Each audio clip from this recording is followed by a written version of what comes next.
So, today in spirituality, I'm going to talk about being true and right, and also being true and right.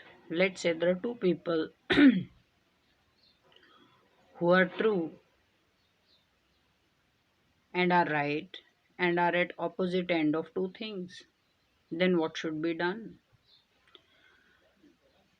Then how will this universe support or not support, or what will be the outcome? See, this is what is increasingly happening. There are people who have been taught something in a certain way and will follow that teaching and are true. And then there are people who also have been taught or understand things in a certain way and will follow doing things that way and are true. So you have a person who's true and right at one end, fighting with or in argument with or in clash with another person who's also true and right.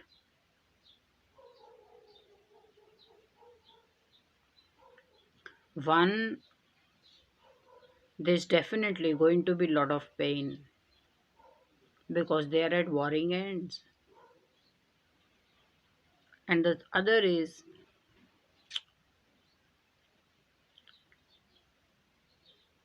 administrator should have the ability to think that more close are humans to each other, more likely is the conflict to happen.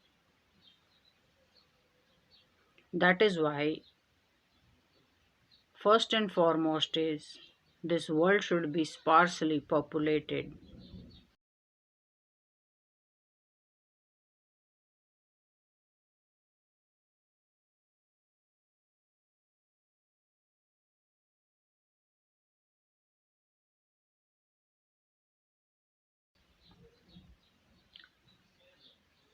So that people with a certain thought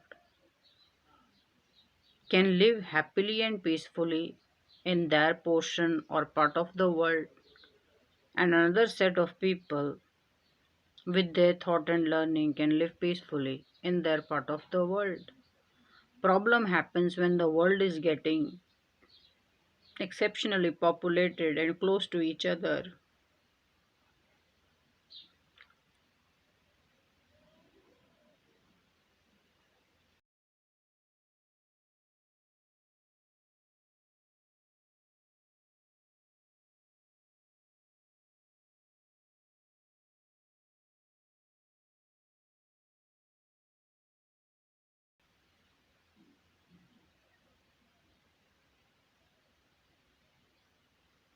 So when somebody is true and right, that person has his own or her own space to be and live that decision, and the other person who is true and right has his own or her own space and gets to live their decision. The clash happens when the two people believe they're completely right, and they may be completely right and are also true. Universe should support both of them or is helpless. But let us start with, when does the true and right start fighting?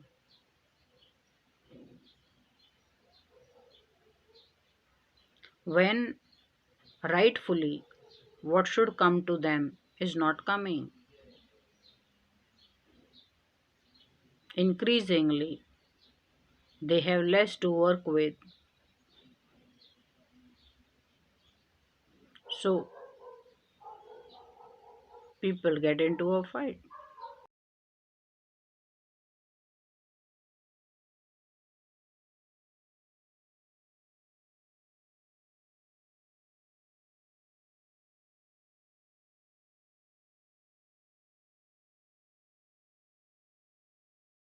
So let us talk about some examples of being true and right and true and right. I travel by public transport in India, When I was a child, I traveled in jam packed buses, and then I got the reason or got told the answer as infrastructure is yet to be built, we are a developing country, so buses can't be built that fast, so the number of buses running along the route are less, that is why everything is jam packed. So I accept that as a reasoning. I'm in my 40s now, and even if I take a public transport now, they're full, choco block. They're completely full. You don't, if you don't find, if you're not sitting from the source destination, chances are if you get into a bus, you will not get a place to sit. You will keep standing and traveling the whole journey. Whether it is 2 hours, it is 3 hours, and only the people who are standing for that long will know how painful that journey can be. And now I get to told the response as there's just too many people. So how many buses can you keep building? And there are so often there are traffic jams. So no matter what, I never get to travel the buses which are reasonably filled or there is an easy seat to get and to sit on. I'm forever either standing or jam packed into a seat in a bus. So I will now share some example with you of being true and right and true and right. So when you travel by public transport in India, there are some seats which are reserved for people who are disabled, those who are senior citizens, and for women.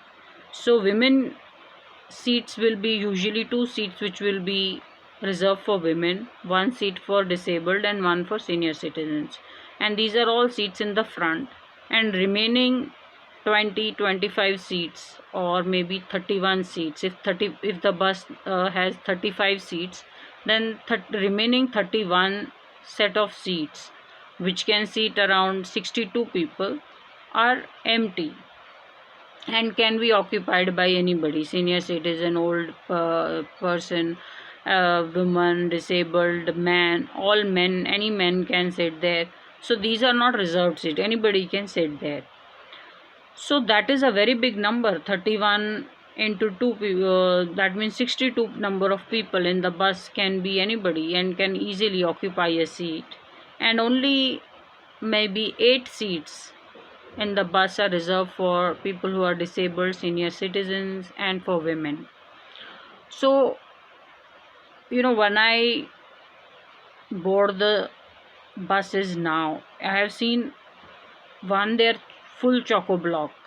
So if you don't get a seat, there's no point complaining. Also, women who are okay and don't have any problem don't claim a seat marked for women, and because they feel it's okay even if a man is sitting there. But then some do, who have some problem or the other, maybe back problem, knee problem, standing problem, some they got operated on something, some do claim their seats. So earlier, if a woman just tapped a man or asked a man to get up from the seat which is marked for women, the man would just get up and offer the seat because he's sitting on a reserved seat.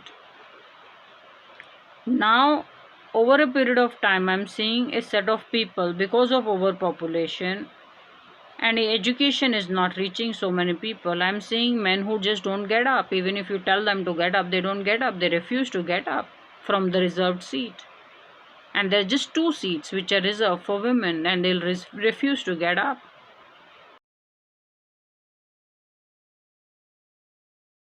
So this is one such journey where I was traveling, and I was sitting on one of the seats, and there was this man who was sitting on a seat reserved for women. And at some stop, one woman did get in.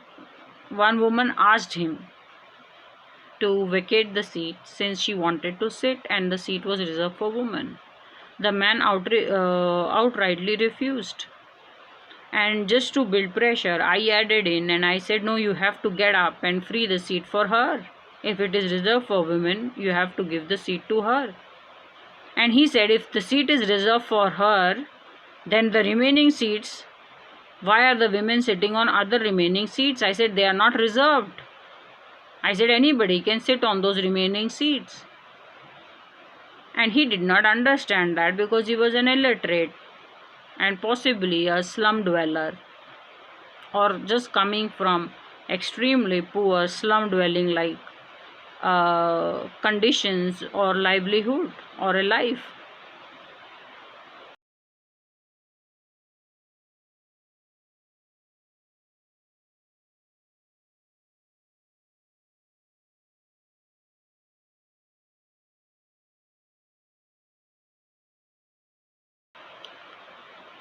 He just started getting into a fight of why the women are sitting on other remaining seats, and then they should only sit on the two seats which are reserved for them and not on any other seat. So, being illiterate, he had his logic right. And this is not the time to start to educate him, because no matter how much you told him what is a reserved seat and what is got nothing to when there is no reservation, he didn't understand anything. He just kept fighting that if women have two seats which are reserved, then they should only sit there and not sit at any other seat. And he meant that other 62 seats women should not sit, because he just did not want to stand or vacate that seat for the woman. So, first is be sparsely populated. There shouldn't be so many people traveling without getting a seat to sit on. The second is education. As less and less people will get educated, there is going to be people with different set of opinion and fighting that is right. And you being educated and told something will fight that this is right. So you are creating different sets of true and right when you don't give a uniform education to people. That is the point number 2.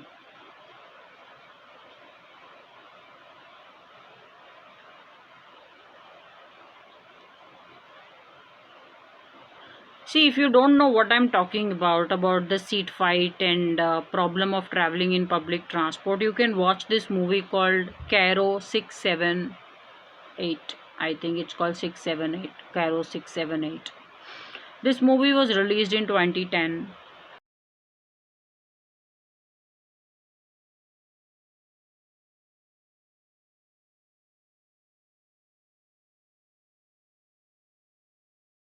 And this is about 3 women and their bus journey, and how painful and difficult the bus journey can be. The lady does not have money enough to take a cab, and whenever she's standing in the bus, she gets groped or molested in some way. And that is happening every time the buses are crowded and filled choco blocks. Somebody is touching you somewhere.